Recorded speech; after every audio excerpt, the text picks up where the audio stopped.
আসসালামু আলাইকুম। আমি ডাক্তার তোফায়েল আহমেদ ভূঁইয়া। সবাইকে জুমা মোবারক। আজকে পবিত্র জুমার দিন। আজকে চিন্তা করলাম আজকে যেহেতু একটু কোনো কাজ নেই, ব্যস্ততা নেই, একটু রিল্যাক্স সময় কাটাচ্ছি। তো চিন্তা করলাম একটা ডিজিজ সম্পর্কে, একটা রোগ সম্পর্কে আপনাদের সাথে একটু আলোচনা করি। যেটা বাংলাদেশে শীতকালে সবচেয়ে বেশি একটু রোগটা হয়ে থাকে এবং অন্যান্য দিনগুলো হতে পারে। বাট শীতকালটা এটা সবচেয়ে একটা ভাইটাল একটা পিরিয়ড। আজকে আমি যে রোগটা নিয়ে আলোচনা করব আপনাদের সামনে সেটা হলো নিপা ভাইরাস।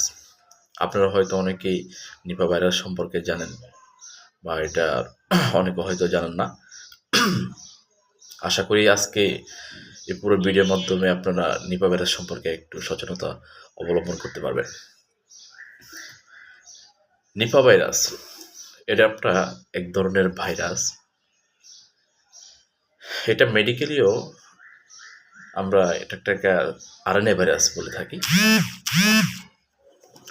এর ভয়াবহতা অনেক উচ্চ, অনেক হাই রেট।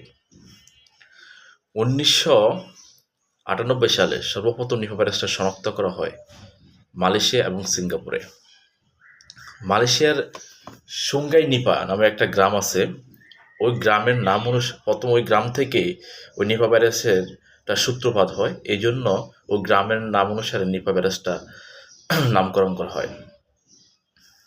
তো ওইখানে একদল চাষি যারা শুকুর চাষ করত একটা ওই গ্রামে, এবং ওই যারা চাষ করতো তাদের কর্মীগুলোর মধ্যে হঠাৎ করে দেখা গেল ওইখানে 265 লোকের তারা অসুস্থ হয়ে যায় এবং তাদের মধ্যে কিছু জটিলতা দেখা দেয়। তখন ওইটা নিয়ে একটা অ্যানালাইসিস হয়। তারপর দেখা গেল ওইখানে আশেপাশে কিছু বাদুড় থাকতো, ফলমূল খেত।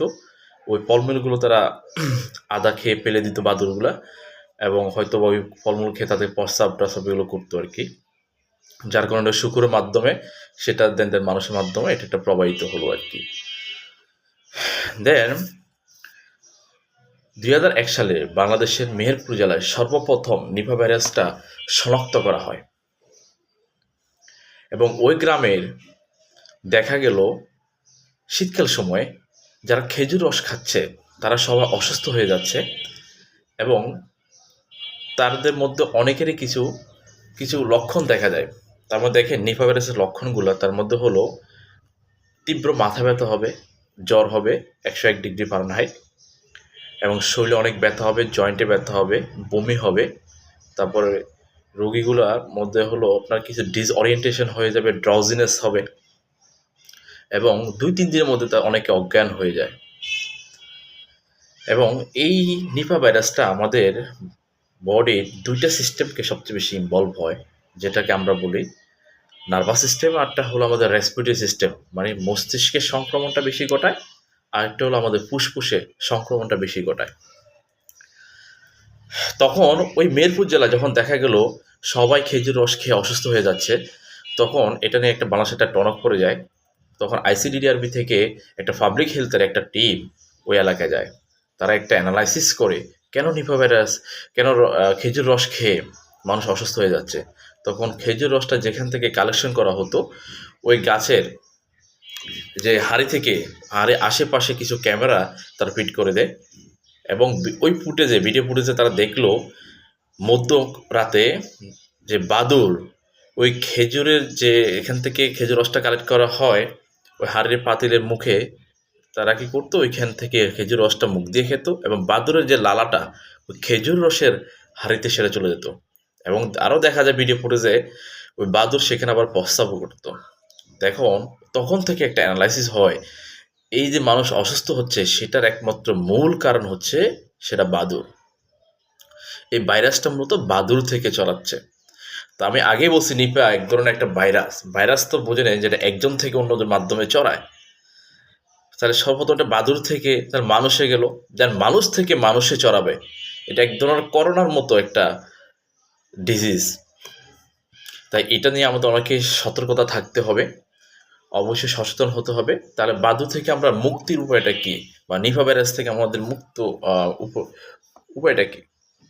যেহেতু খেজুর রসের মাধ্যমে সেটা আমাদের নিপা ভাইরাসটা ছড়িয়ে যাচ্ছে, তাহলে অবশ্যই খেজুর রস আমরা যেখান থেকে কালেকশন করব ওইখানে একটা আবদ্ধ জায়গা তৈরি করে দিব যেখানে বাদুড় আসতে না পারে। আর একটা কথা হলো, যে লোকটা নিপা ভাইরাসে আক্রান্ত হবে বা তাকে আমরা সাসপেক্টেড করব, ওই আক্রান্ত হওয়ার 3 থেকে 14 দিনের মধ্যে তার মধ্যে লক্ষণগুলো দেখা দেয়। লক্ষণ দেখা মাত্রই আর যদি কাঁচা খেজুর রসের খাওয়ার যদি হিস্ট্রি থাকে, তাহলে তাকে অবশ্যই আমরা আইসোলেশন করতে হবে। দেন তাকে আমরা সঠিক চিকিৎসা সেবা দিতে হবে। এরকম আসলে কোনো সঠিক চিকিৎসা বলতে এখানে আসলে আমরা সিমটমেটিক ট্রিটমেন্ট দিয়ে থাকি। এর কোনো ভ্যাকসিন এখন পর্যন্ত আবিষ্কার হয় নাই, এখনও ট্রায়ালে আছে। তো বাংলাদেশে এই পর্যন্ত 2001 সাল থেকে 2024 সাল পর্যন্ত 343 জন নিপা ভাইরাস আক্রান্ত, তার মধ্যে 255 জন লোক আক্রান্ত হয়ে যায়। তাহলে দেখে মৃত্যু রেটটা 71%, অনেক হাই রেট। আর এটা মর্টালিটি রেট, মানে মৃত্যুর যে হারটা 40 থেকে 75%। এবং যারা এই রোগে আক্রান্ত হয় তাদের মধ্যে বেশিরভাগ দেখা যায় তারা তীব্র শ্বাসকষ্ট নিয়ে আসে, তারপর ব্রেনে কিছু সংক্রমণ হয়, যেটাকে আমরা মেডিকেল ভাষায় এনসেফালাইটিস বলি। যখন এই রোগটা ভালো হওয়ার পরও তাদের মস্তিষ্কের সংক্রমণটা অনেকটা থেকেই যায়। এটা মুক্তির উপায় আমাদের অবশ্যই কিছু পার্সোনাল হাইজিন মেনটেন করতে হবে। আমাদের কিছু পচা যে ফলমূল এগুলো খাওয়া যাবে না, বাদুড়ের যে আদা খাওয়া যে ফলগুলো এগুলো খাওয়া যাবে না, এবং কাঁচারের খেজুর রস খাওয়া যাবে না। কাঁচারের খেজুর রস খেতে হলে অবশ্যই তাকে জাল দিয়ে খেতে হবে, কারণ খেজুর রসটা আমাদের শীতকালে খাওয়ার প্রবণতা অনেক বেশি। আমরা বিভিন্ন উৎসবে খেজুর রসটা আমরা খেয়ে থাকি। তাই জনসচেতনতা আমাদের বৃদ্ধি করতে হবে, কারণ আগে তো বাঁচতে হবে তারপরে তো খাওয়া। সেজন্য আর যেটা বলতে চাচ্ছি, এটা আমরা নিপা ভাইরাসটা কিছু পরীক্ষা নিরীক্ষার আমরা শনাক্ত করে থাকি। কিছু প্রস্রাব পরীক্ষা, ব্লাড পরীক্ষা, এবং আমাদের ব্রেনে এক ধরনের ফ্লুইড আছে, সেটাকে আমরা সেরেব্রোস্পাইনাল ফ্লুইড, ওই একটা ফ্লুইডের পরীক্ষার মাধ্যমে আমরা নিপা ভাইরাসটা শনাক্ত করতে পারি। আমরা আরটিপিসিআর করে থাকি। আরেকটা হলো আমরা সেল কালচার করে আমরা ভাইরাসটাকে আমরা শনাক্ত করতে পারি। দেন লেটার স্টেজে আমরা এলাইজা টেস্ট করতে পারি। তো সবাইকে ধন্যবাদ আজকে আমার ভিডিওটা দেখার জন্য।